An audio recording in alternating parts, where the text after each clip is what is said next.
De par ses multiples fonctions, le fleuve Saint-Laurent occupe une place importante dans l'écosystème québécois. Bientôt, une nouvelle fonction pourrait s'ajouter à celui-ci. En effet, si le projet Énergie-Est voit le jour, un oléoduc pourrait passer sous le fleuve Saint-Laurent à la hauteur de Québec.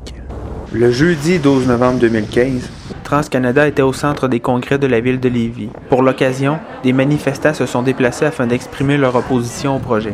Cet homme, issu du mouvement Stop Oléoduc, craint le passage d'Énergie-Est près des cours d'eau du Québec. Le malheur qui ferait que ça débuterait, ou que ça suinterait, ou que ça coulerait, ou même qu'il y aurait une catastrophe sur une de ces rivières-là, ça va polluer le bassin versant du fleuve. Tine Dubois, relationniste pour TransCanada, se veut rassurant sur les divers moyens de sécurité utilisés par la compagnie. C'est aussi un système qui ne marche pas tout seul. Toutes les fuites sont détectables dans un oléoduc. Le SCADA n'est qu'un de nos moyens de détecter une fuite.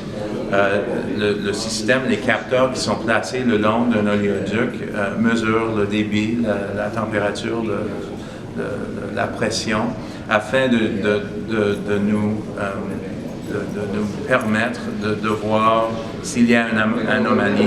Cette année, selon le Bureau de la sécurité des transports du Canada, 106 fuites d'au moins 1 mètre cube de produits pétroliers ont eu lieu. 104 de ces fuites sont considérées comme des incidents, c'est-à-dire une fuite ou un déversement non circonscrit et non maîtrisé.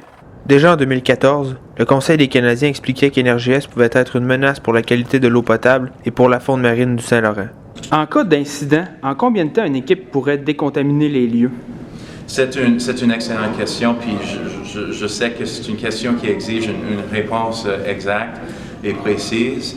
La réponse est, ça dépend de la situation, ça dépend du lieu.